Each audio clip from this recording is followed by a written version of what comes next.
जय भोलेनाथ की। शिव महापुराण रुद्र संहिता पार्वती खंड चतुर्थ अध्याय। जो भी श्रद्धा से शिव महापुराण सुन रहे हैं, शिव महापुराण सुनने से अनेक जन्मों का पाप कर्म नाश होता है और भक्ति ज्ञान का उदय होता है। अर्थात शिव महापुराण जब भी सुने कमेंट बॉक्स में ओम नमः शिवाय लिखें ताकि भोलेनाथ का परम प्रसाद प्राप्त हो। जय भोलेनाथ की। उमा देवी का दिव्य रूप में देवताओं को दर्शन देना और अवतार ग्रहण करने का आश्वासन देना। ब्रह्मा जी बोले, हे नारद, इस प्रकार देवताओं के द्वारा स्तुति किए जाने पर दुर्ग नामक राक्षस के द्वारा उत्पन्न संकट का नाश करने वाली जग माता देवी दुर्गा देवताओं के समक्ष प्रकट हुई। वे रत्नों से जटित दिव्य परम अद्भुत कृष्णी जल से युक्त कोमल बिछौने वाले तथा श्रेष्ठ रथ पर विराजमान थी। करोड़ों सूर्यों से भी अधिक प्रभा युक्त रम्य अंगों से भासित अपनी तेजो राशि के बीच विराजमान सुंदर रूप वाली अनुपम छवि से संपन्न अतुलनीय महामाया सदाशिव के साथ विलास करने वाली त्रिगुणात्मिका गुणों से रहित नित्या शिवलोक में निवास करने वाली त्रिदेव जननी चंडी शिवा, सभी कष्टों को नाश करने वाली सबकी माता महानिद्रा, सभी स्वजनों भक्तों को मोक्ष प्रदान करने वाली उन भगवती शिवा को तेजो राशि की प्रभा के रूप में देवताओं ने देखा, किंतु उनके प्रत्यक्ष दर्शन की अभिलाषा वाले देवताओं ने पुनः उनकी स्तुति की। इसके बाद भगवती के दर्शन से अभिलाषी देवगण उन जगदम्बा की कृपा प्राप्त करके ही उनका प्रत्यक्ष दर्शन कर सकें। देवी के दर्शन से सभी देवगणों को महान आनंद प्राप्त हुआ। उन्होंने बार बार उनको प्रणाम किया और वे विशेष रूप से ही उनकी स्तुति करने लगे। देवता बोले, हे शिवे, हे सर्वाणी, हे कल्याणी, हे जगदम्बे, हे महेश्वरी, हम सभी देवता सबके दुखों का नाश करने वाली आपको सदा प्रणाम करते हैं। हे देवेशी, वेद एवं शास्त्र भी आपको पूर्ण रूप से नहीं जानते हैं। हे शिवे, आपका ध्यान एवं महिमा वाणी एवं मन से अगोचर है। श्रुति भी चकित होकर सदा एतद व्यावृत्ति से नेति नेति कहते हुए आपका वर्णन करती है, जो फिर दूसरों की बात ही क्या है। हे शिवे, भक्ति से आपकी कृपा प्राप्त करके बहुत से भक्त आपकी महिमा को जानते हैं। आपके शरणागत भक्तों को कहीं भी भय आदि नहीं होता है। हे अंबिके, हम सब आपके दास हैं, अतः अब आप प्रेम युक्त होकर हमारी प्रार्थना सुने। हे देवी, हम लोग आपकी महिमा का थोड़ा सा वर्णन करते हैं। आप पहले दक्ष की पुत्री होकर शिव जी के प्रिया बनी थीं। आपने उस समय ब्रह्मा तथा अन्य लोगों को महान दुख को दूर किया था। आपने अपने पिता से अनादर प्राप्त कर अपनी प्रतिज्ञा के अनुसार अपने शरीर का त्याग किया और आप अपने धाम को चली गई थी, जिसके कारण महादेव जी ने दुख पाया था, किंतु हे महेश्वरी, देवताओं का वह कार्य पूरा नहीं हुआ। इसलिए हम समस्त देवता एवं मुनिगण आपके शरण में आए हुए हैं।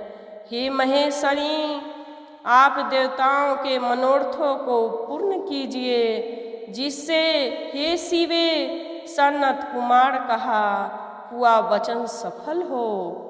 हे देवी, आप पृथ्वी पर अवतरित होकर पुनः शिव जी की पत्नी बने और यथा योग्य लीला करें, जिससे देवगण सुखी हो जाएं। हे देवी, कैलाश पर्वत पर स्थित भगवान शिव जी भी सुखी हो जाएं, सभी लोग सुखी हो जाएं और पूर्ण रूप से दुख का विनाश हो जाए। ब्रह्मा जी बोले, हे नारद, विष्णु आदि सब देवता यह कहकर प्रेम से मग्न हो गए और वे भक्ति पूर्वक विनम्रता से सिर झुकाए मौन खड़े हो गए। शिवा भी देवताओं की स्तुति सुनकर प्रसन्न हो गईं।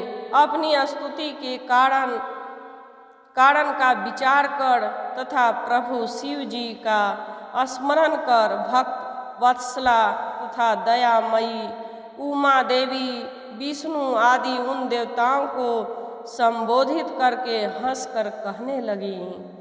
उमा बोली, हे हरे, हे विधे, हे देवताओं, हे मुनिगण, अब आप सभी लोग दुख रहित हो जाइए और मेरी बात सुनिए।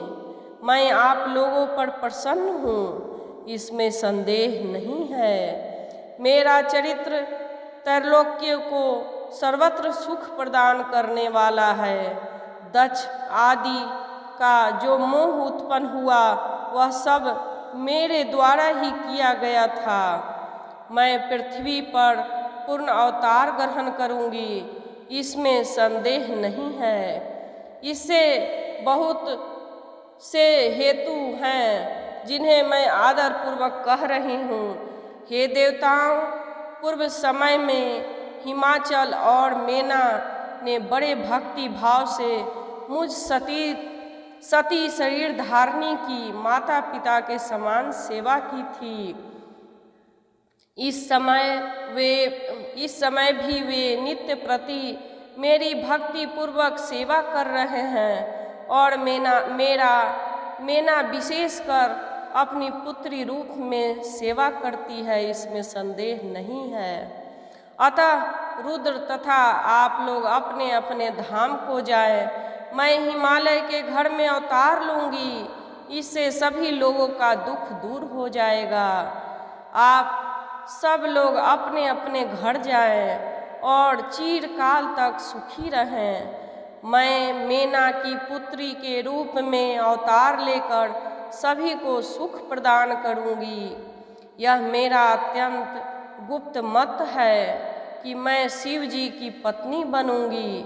भगवान शिव की लीला अद्भुत है, वह ज्ञानियों को भी मोह में डालने वाले हैं। हे देवगणों, जब से मैंने दक्ष के यज्ञ में जाकर पिता द्वारा अपने स्वामी का अनादर देखकर दक्षोत्पन्न अपने शरीर का त्याग दिया है, उसी समय से वे कालाग्नि संज्ञक स्वामी रुद्रदेव दिगंबर होकर मेरी चिंता में संलग्न हैं। मेरे दोष को देखकर अपने पिता की यज्ञ में गई हुई धर्मज्ञ सती ने मेरी प्रीति के कारण अपना शरीर त्याग दिया। यही सोचकर वे घर छोड़कर अलौकिक भेष धारण कर योगी हो भटक गए। वे महेश्वर मेरे सती रूप का वियोग सहन नहीं कर पा रहे हैं। उन्होंने उसी समय से कामजन्य उत्तम सुख का परित्याग कर दिया है और मेरे निमित्त वेश धारण कर वे अत्यंत दुखी हो गए हैं। हे विष्णु, हे विधे, हे देवगणों, हे मुनिगणों, आप लोग महाप्रभु महेश्वर की भुवन पालिनी अन्य लीला भी सुने। ज्ञानी होते हुए भी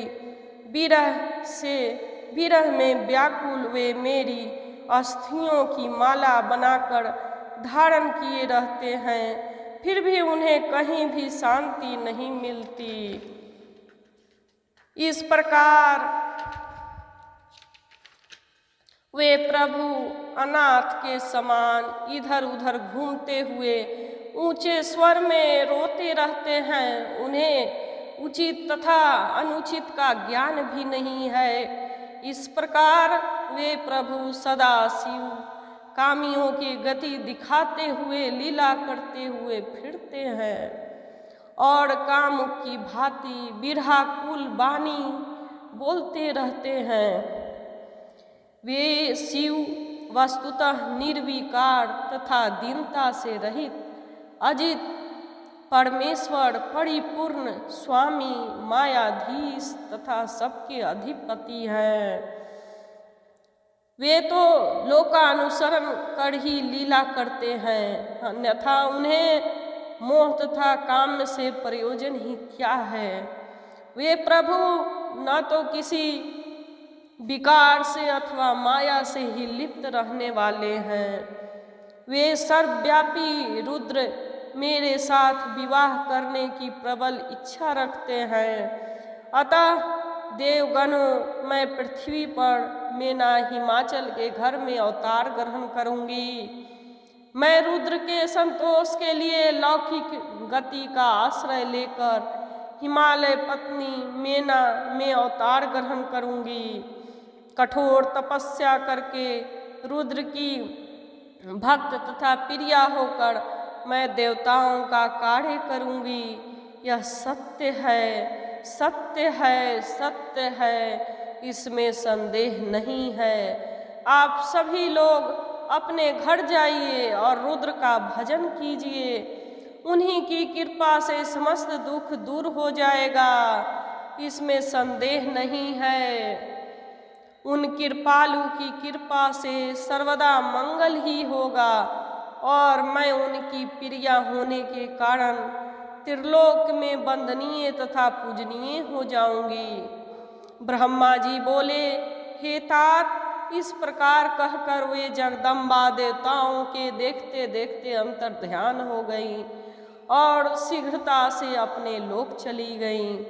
तदंतर विष्णु आदि समस्त देवता और मुनिगण अत्यंत प्रसन्न होकर उस दिशा में प्रणाम कर अपने अपने स्थान को चले गए।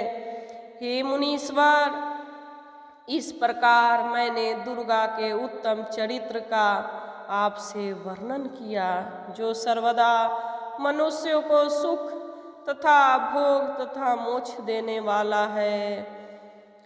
जो एकाग्र होकर इस चरित्र को नित्य सुनता अथवा सुनाता है, पढ़ता अथवा पढ़ाता है, वो सभी कामनाओं को प्राप्त कर लेता है। जय भोलेनाथ की। रुद्र संहिता पार्वती खंड 4था अध्याय समाप्त।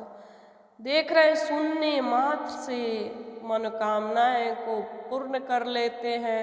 प्रभु का शिव महापुराण ऐसा कथा है जो एक अध्याय भी, एक निमित्त श्लोक भी अगर रोज सुना जाए और ओम नमः शिवाय लिखा जाए तो भगवान कामनाओं को पूर्ण करते हैं। जो भी कामना से सुनता है उसको भगवान जरूर देते हैं। जय भोलेनाथ की, जय भोलेनाथ की। रुद्र संहिता पार्वती खंड